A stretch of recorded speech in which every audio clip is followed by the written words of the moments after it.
Well, good evening, YouTube.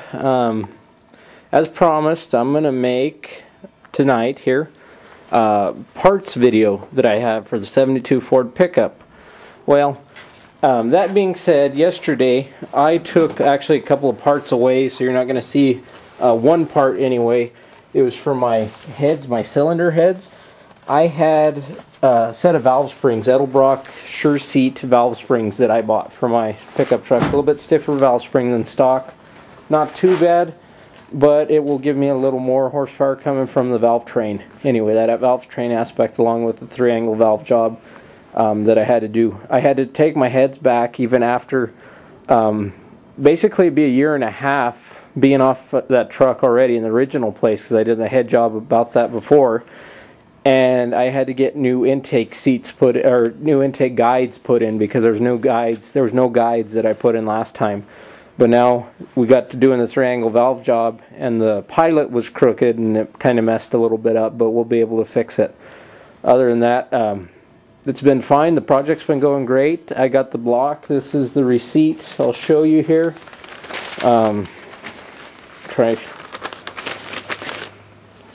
This is my Napa machine shop receipt. And I spent, for machining charges to bore, there is valve guide, and that would be, what would that be? Oh, that would be the bore that I did, the 30 thou over bore with the high protected pistons that I have that are sitting at the Napa shop. $174.15 is what I spent on machine charges.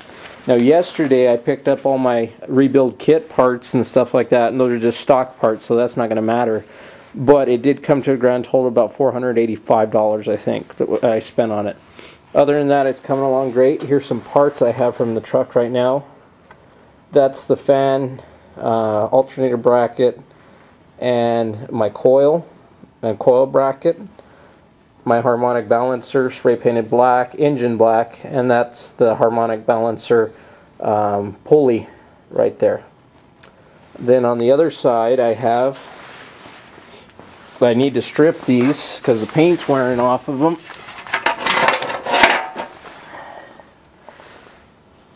Powered by Ford valve covers.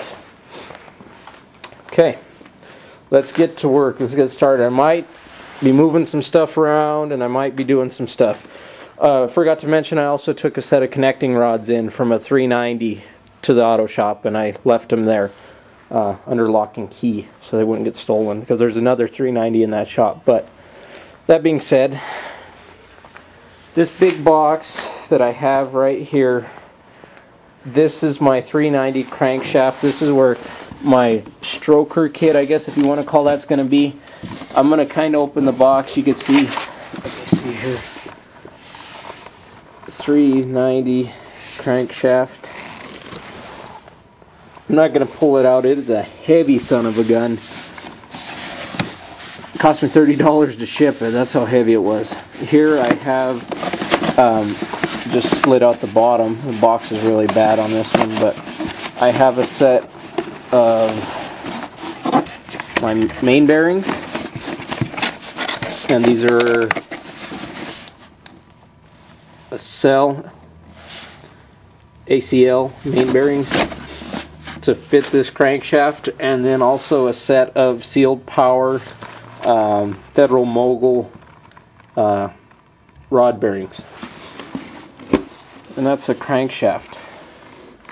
It goes with it. Refurbished crankshaft, so almost like new, to replace my stock 360 crankshaft, so it'll be a 390 now. Okay, moving on down the line. Not the chair, that chair's not going in it. You've seen before in my past videos my Edelbrock intake manifold. What I got for Christmas, it's still sitting here, but it's going to the shop tomorrow. This place is a great place. I love for high performance parts. They're very friendly people to deal with. Summit Racing Equipment. There's not enough that could be said about them. Now don't get me wrong, I like the Jegs. They had good part selection and stuff, but their billing, it's screwy. It's really screwy about their billing charges and stuff like that. So I prefer Summit now more than I do Jegs, to be honest with you. Just that Jegs, for me, when I bought the intake manifold, they had a little bit better price, just a dollar or two less, but and the camshaft was another thing. I couldn't get the camshaft from Summit because they didn't have the camshaft for it. It's just Jegs, I don't prefer them to use them anymore. I'll try and use Summit as much as I can. Other than that, I got it. I don't know how my Jeg stuff got in this box, but I opened it because I didn't want, you know, it's a kid on Christmas, that's what it is. All Edelbrock carburetors need that ring to raise up so it doesn't hit the fuel line or the choke assembly on it. All Edelbrock carburetors need this air cleaner spacer ring for it. Not really too much. There's a couple you could get by with, but they have to be Edelbrock. But I wanted to run a different air cleaner.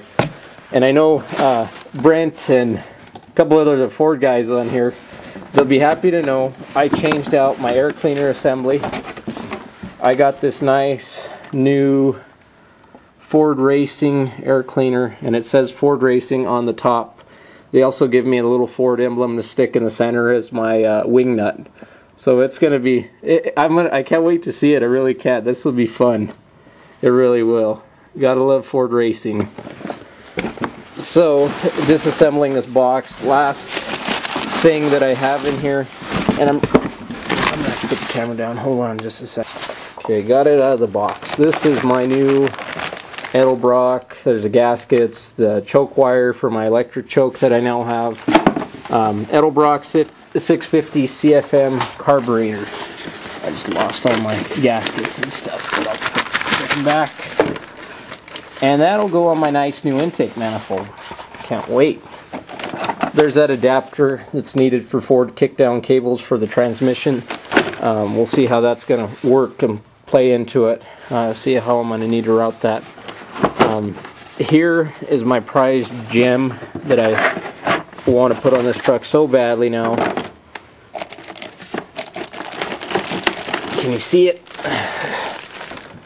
Edelbrock Power 650 CFM 4-barrel. See the big, those are the main barrels, and then the two big barrels for wide open throttle. And it even says Reman on this, but it is just going to be such a nice carburetor. I can't wait to stick it on and have the reliability of an electric choke carburetor. Don't get me wrong, the Motorcraft was a great carburetor, but I didn't like the manual choke on that. It's a pain in the winter time, and it makes the motor super cold. This motor is actually going to run a little bit cold in the winter time as well, but that's because I'm getting rid of a lot of the coolant passages to keep the carburetor warm on the bottom, keep the venturis from freezing and all that good stuff. But once I get it done, you'll see a much better carburetor system out of this, much better fuel delivery system. Okay, moving on down the line here. This video is going to be kind of long, I know, but okay. This box, Jegs, I had to order from Jegs on this one. They do not have, like I said, my camshaft through Summit Racing. And in here, in this box, this long box right here, and I'm not going to pull it out either. It'll be a heavy son of a gun, and the box is falling apart already on me, so I don't want to break it because it's made of cast iron and it's very delicate. But that's my new camshaft. It's got a little more lift than the stock. It's almost like, if everyone's heard, it's an RV type cam, basically. So it's going to give me a little more torque when I start out, you know, a little more time to do. Anyone want burnout action, maybe? I do. Not when the motor's new, but after I break it in a little bit. And then right here, I ordered with my pistons, set of Hastings piston rings, compression and oil ring set with it. This is my mess of stuff, guys. I could show you. It's coming along though. We're almost done. We're almost got all our parts taken care of. I know there's a couple of heater hoses, vacuum hoses that I still have to get in there. Fuel filter for the carburetor. So we're gonna get there. I get to use Dad's pickup tomorrow. I'm gonna go pick up the block and we'll take it up to the shop, and it looks nice. I've seen it already, and be making a video when we get it all done. You guys get to see it. I don't know about first startup, but we'll get pretty close. We'll get to a good cold start of it one day, and you get to see it. Oh, almost forgot. I have motor mounts sitting right there. So thanks for watching, guys. I'll try and keep you as up to date as I can with it. I put on my channel that I'm hoping it'll be done April latest, March earliest. We'll still see how that's going to go. It might take a while. I might hit a snag or two because it's got some parts on there that I'm kind of not sure about, but we'll get to it and we'll overcome these obstacles. So just wanted to run, missing it. Thanks for watching, guys.